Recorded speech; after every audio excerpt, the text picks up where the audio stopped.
Beachflower Marian is our newest buffer in P5X. I've used her for a few days now. In this video, I'll give you my first impression of this character, how to use her, if the weapon is as bad as people say, how she actually stacks up against the twins and Tempest Wind, and finally, should you really pull her. So let's talk about Kit first. She is not difficult to understand, it's rather straightforward actually. Her gimmick is using items.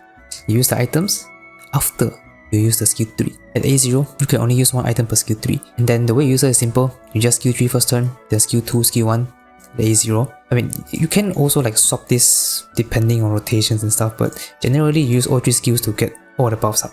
Then you use your item, or I guess they call it medicine now, on the big damage turn of your DPS.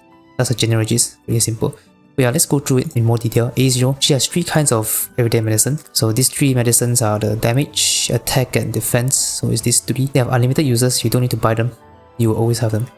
Then this is a new buff to her in global. Every time when you use the medicine on allies, they will heal a bit of HP. This is actually probably bigger than people think because this makes sustainless much better. And it actually synergizes well for a Kasumi team because Kasumi wants to have at least half HP, 50% HP for her card set to get 12% crit. So when you use skill 3, you grant 1 mid-summon prescription, and this thing allows you to use an item for free. So like I said just now, you can only use 1 item per skill 3, and the item lasts for 2 turns. The weird thing is that it says the potent medicine is extended by 1 turn, but when I tested, all 10 of this is 2 turns. Even this 3. This 3 is called the everyday medicine, which the A0 say so, but doesn't matter, everyday and potent, they all get the 2 turn, so it's very weird.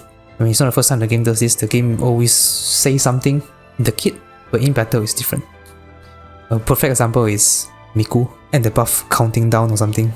Now the skill 1 is an AoE plus attack that applies a debuff to the enemy so that when your characters attack them, they do more damage because they get higher attack stat for the damage they do. It's basically an attack buff. Skill 2 is a damage buff.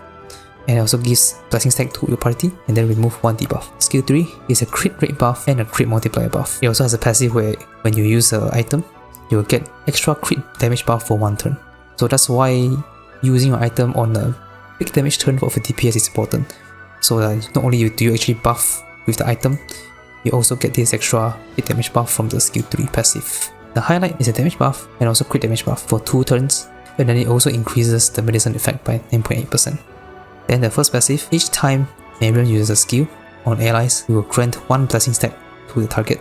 And for each blessing stack, you get 6% damage, up to 6 stacks, or 36%. So ideally, you want to get all 6, but in reality, it's very difficult to do so without investing, like using like specific support. I want to say regular Marian, but she doesn't, you cannot use both Marian in the same team. Or use specific personas like, I don't know, the male persona, the bless sweeper persona, that guy gives you blessing stack, but that only really works for bless unit. Yeah, in reality, you usually only have 3 blessing stacks because of how the rotation works. I'll explain rotations a bit later. You can get to 4 stacks with Miku, which I'll also explain later, because Miku's interaction with Marian is very interesting. Second passive is an attack buff, 12%. This is a permanent buff. You will always have it as long as Marian is on the field. And you also get another 15% attack for each medicine. Not potent medicine, just medicine. Even your everyday medicine also applies to this. I don't understand why there's the same potent and medicine. I'm pretty sure potent medicine just means this 7, right? But no, all of this gets the attack buff, and all of them also last for 2 turns. But I also need to be very clear, this 15% is only active when the buff of the item is also active. Basically, what this means is that this 15% attack lasts for 2 turns, because your item also lasts for 2 turns. So at A0, you can really only have this 15%, which is like the limit, and plus this 12% I guess, because you can only use one item every like few turns. But with Miku, you can get this to 30% because of how the freaking buff counter works. I will explain later. Now just quickly go through the awareness. I'm not really going to talk much about awareness here, but A1 gives you 2 item users per skill 3. So this actually buffs this also, gives you more attack because you can use 2 medicines now, right? You can get 30% plus the 12%. Then you also get 20% increase in your medicine effect, which is nice. But this medicine effect is not that strong because it's a multiplicative stacking. It's not additively. So what this means is, for example, the damage percent is 25 and it increases this multiplicatively. So 25% times 20% is 30%. So you only get 30% damage. If only it's additively, if it's additively, it's gonna be really strong actually. 25 becomes 45, but that's not true. It goes out to 30. And then including the 9.8% from the highlight, you get to like 32 or something like that. It's really a very small buff. But it also varies on your DPS and varies on the item you use. Because if you use like this 7, the medicine effect becomes a little bit more impactful because these are like final damage. That's just how it works. At least according to Leaflet.net, I don't know how to test this, to verify this, but according to them, they are calculated in separate buckets. These 3 I don't think so, but this 7 I think so, yes. It's a 10% free damage. A2 is a really good one actually. Debuffs defense by 30% and also crit damage taken by 30% for 3 turns after using the skill 1. This is pretty good. A4 is also pretty good. Now the highlight lasts for 3 turns. The 5% medicine effect is kind of whatever, but 3 turn highlight is always nice. Then for A6, your medicine now lasts for 3 turns. Then when you use item, you also get 15% final damage amplification. So this is also very strong. Like a lot of awarenesses, they are just mostly for more damage, more score. And now we talk about a weapon. I think many people say that a weapon is bad. That is, I mean, makes sense on paper. Weapon 4-star gives you HP increase, which Marian does need. Also crit damage, which Marian also does need. She scales on crit damage and HP for the stat requirement. Just to get reflect on that, I'm not gonna explain this much. Just copy them, give the correct cards. Then the 5-star weapon gives 20% medicine effect, which is fine. I already explained that it's not crazy. 25% damage becomes like 30% damage. So it's not really a big jump. It does give you crit damage. That's very nice for 3 turns. It gives you 10% attack for 2 turns after you use a skill. 10% attack is whatever really. It's really whatever. Medicine effect also kind of whatever. Crit damage is the nicest one, so you can kind of tell like where people are coming from, why it's not that good. But is it actually true? I will show you now. And the weapon is okay. A little bit weaker than Tempest Wind turbo weapon, but it's kind of like average. So it's not like bad, you know. It still gives you more damage, gives you more score. But like I said, it's a little bit weaker than Tempest Wind and turbo weapon. But it's still okay. It's fine. But there is a important thing I need to emphasize, and it's that this weapon increases in value when you go up the awareness. For example, A1. A1 allows you to use 2 medicines, which means that the item effect here will scale higher. Because you use more medicines, this 20% will go into effect more times on more buffs. So the weapon gets better with A1. And I think A6 also, because A6 has 3 turns of the medicine. That's something to take into account if you're pulling the A1. But generally, it's completely fine to skip. Like most other like support weapons, they're fine to skip because they just give you more damage. Okay, now I want to talk about how to use her. I want to first talk about her with Miku, because there's something very important that you need to know about their interaction. So hopefully you already know that the buffs, the skill buffs you use during Miku's skill 3, so these 2 turns, don't count down. So the rebellion here and the crit damage will last until the end. Notice that I did not use Dionysus anymore in this rotation. And no more rebellion, because it lasts until the end. There's no reason to use them anymore if I have other personas that I want to use. And guess what? Marian's item works the same. This is important. Marian's item also don't count down when you use it during the Miku skill 3. Hence, this damage item I use here will last until the end. And because it lasts until the end, on this final turn I can use an attack item, and on this last turn I have both the damage and attack item up for more damage. Notice another thing with Miku. I use a double skill 2 here. Why I do this? Because I can, and it's beneficial to me. Marian's skill 2 gives you extra blessing stack, which means that you can get more damage from the passive. It's 6% per blessing stack. So on this turn, I'll have 4 blessing stacks instead of a regular 3 blessing stack. That's extra 6% damage. So this skill 3 I use here, it will last until here, then I refresh here. The skill 1 is a debuffing move, so it will last all the way until here. So I refresh it here. Another pro tip here is when you use the item, use your item on the big damage turn. For this Makoto Yuki team, for example, I use it here for skill 3, here for skill 3, here for the skill 3 as well.